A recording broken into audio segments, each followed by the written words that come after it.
Et c'est l'heure, comme chaque vendredi, de retrouver Simon Serroussi, porte-parole de l'ambassade d'Israël à Paris. Bonjour Simon. Bonjour. Bonjour, merci d'être avec nous. On vous retrouve toujours chaque semaine avec grand plaisir. Et cette semaine, nous commençons par évoquer avec vous le Conseil d'association Europe-Israël qui ne s'était pas réuni depuis 10 ans, c'est ça ? Voilà, en effet. Déjà, tout le plaisir est pour moi aussi d'être ici tous les vendredis. C'est un honneur. En effet, comme vous l'avez dit, le Conseil d'association s'est réuni pour la première fois depuis 10 ans. Il y a quelques jours.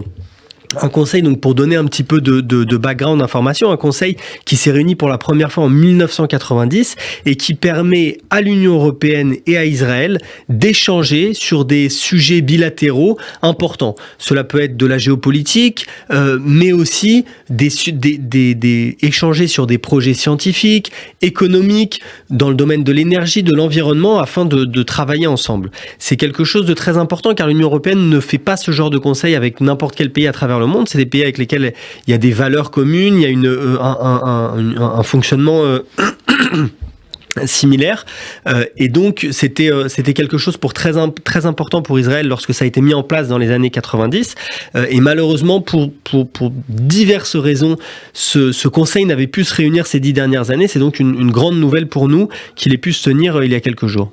Alors ce conseil d'association, parce que quand on dit conseil d'association ça fait un peu abstrait, langage administratif, c'est vrai. Qu'est-ce que c'est ? Ok, alors c'est déjà un conseil dans lequel il y a des personnalités de très haut niveau et qui ont une réelle influence qui se réunissent. Pour citer quelques noms, nous avions cette année lors de la réunion Joseph Borrell, qui est l'équivalent du ministre des Affaires étrangères de l'Union européenne.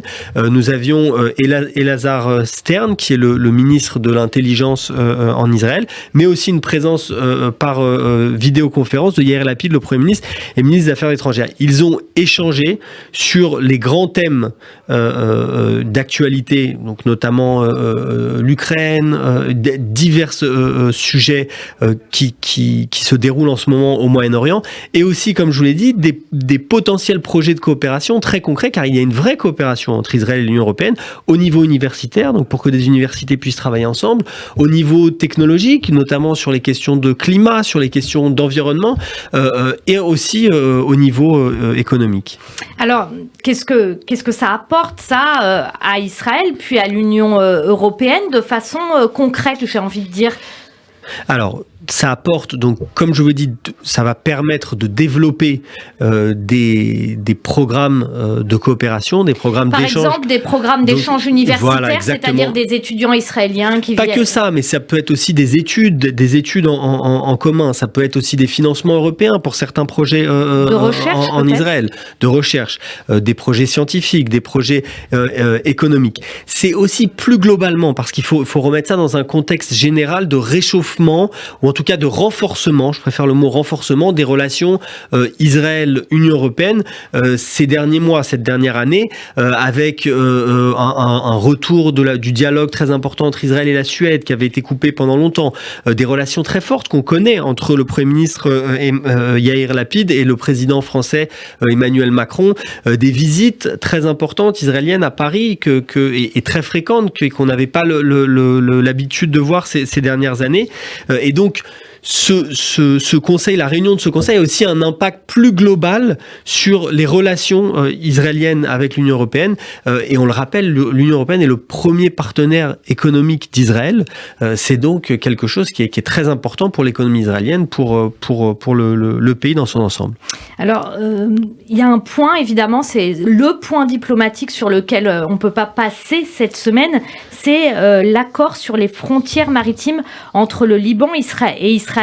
Michel Aoun est même intervenu, le président libanais, à la télévision en direct pour parler de cet accord, pour dire donc que le pays l'approuvait, et il s'est cru obligé de rajouter tout de suite après, mais ça ne veut pas dire qu'il y aura une normalisation avec Israël. Ce qui se passe là sur cet accord gazier concernant donc ces frontières maritimes, qu'est-ce que ça peut apporter concrètement à Israël ? Parce qu'en ce moment, on le sait, dans l'Union européenne, il y a des problèmes énergétiques, et donc évidemment, quand on pense à Israël qui a des gisements, on se dit Israël va pouvoir vendre du gaz à l'Europe, c'est un marché considérable. Alors, Israël a du gaz et produit du gaz déjà depuis plusieurs années. Ce gaz est utilisé en Israël pour la production locale, mais aussi pour l'exportation en Jordanie, à l'autorité palestinienne, à l'Égypte aussi, et une partie du gaz qui est déjà exporté en Égypte est ensuite liquéfié pour être redistribué notamment en Europe. Cet accord ne va pas tout de suite changer la donne en termes gaziers pour Israël. D'après la presse israélienne, il faudra encore quelques années pour que Cana, donc le champ gazier qui était au centre de ces négociations, soit exploité. Et Israël, je reprends les mots du Premier ministre Yair Lapid, devrait recevoir autour de 17% des revenus de ce champ pétrolier. Donc à court terme, on ne va pas avoir de changement. Israël exporte déjà son gaz. À long terme, il y aura une augmentation de la production gazière israélienne, ce qui est très positif, en tout cas des revenus de gaziers. Et surtout, c'est aussi un gage de stabilité dans la région. C'est un accord tout à fait qui est sur les frontières maritimes, uniquement là-dessus.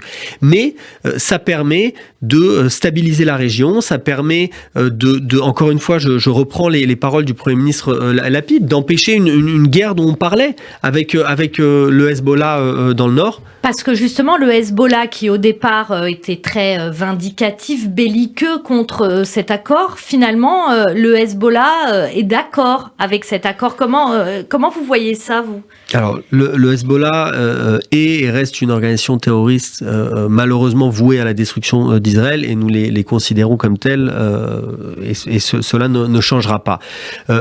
Et encore une fois, Israël ne prend pas des décisions et ne s'engage pas sur des négociations en raison d'une menace d'un quelconque groupe terroriste. Cependant, un accord comme celui-ci, sur des questions économiques aussi importantes, avec un pays qui traverse une crise économique aussi importante, a un effet stabilisateur, c'est évident. Il permet de stabiliser la région, il permet de stabiliser les économies de la région, il permet de créer de la confiance et donc, naturellement, de limiter, de baisser le risque d'escalade, de violence et de guerre.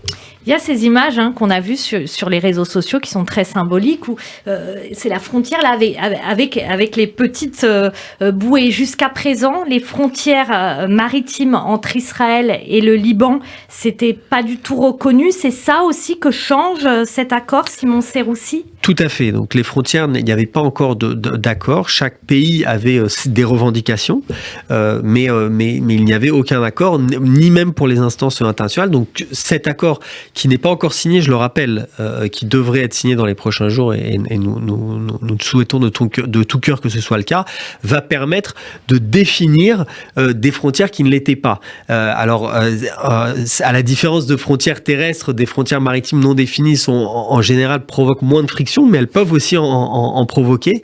Et donc c'est bien sûr quelque chose d'extrêmement positif. En termes énergétiques, ces gisements gaziers pour Israël ont été découverts il y a quelques années. Auparavant, quelles étaient les sources de gaz d'Israël ? Alors, auparavant, Israël n'utilisait pas énormément de gaz pour sa production d'électricité.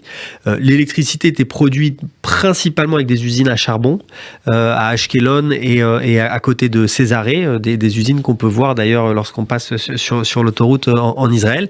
Et le charbon a été remplacé par du gaz à partir du moment où on a découvert du gaz. Et c'est la première fois, je le rappelle, qu'il y a des ressources naturelles qui ont été découvertes en Israël. Il y a une phrase assez amusante qu'on dit souvent, Moïse a tourné 40 ans dans le désert pour s'arrêter dans le seul endroit du Moyen-Orient où il n'y avait pas de pétrole pour Israël. Mais donc finalement, on a trouvé du gaz, c'est extrêmement récent, et c'est aussi important de le dire. Ce n'est pas les ressources gazières en Israël sont très importantes pour le pays. Ça permet de créer un fonds souverain qui va avoir un impact important sur les générations futures. Mais notre richesse, notre force, on l'a créée sans ressources naturelles. On l'a créée avec notre matière grise.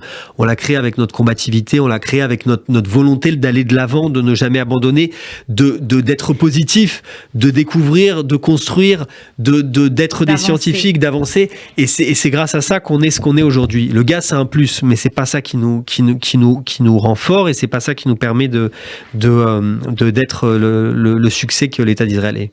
Merci beaucoup Simon Seroussi, porte-parole de l'ambassade d'Israël à Paris. On vous retrouve bien sûr la semaine prochaine sur Radio J. Merci beaucoup, Shabbat Shalom. Shabbat Shalom.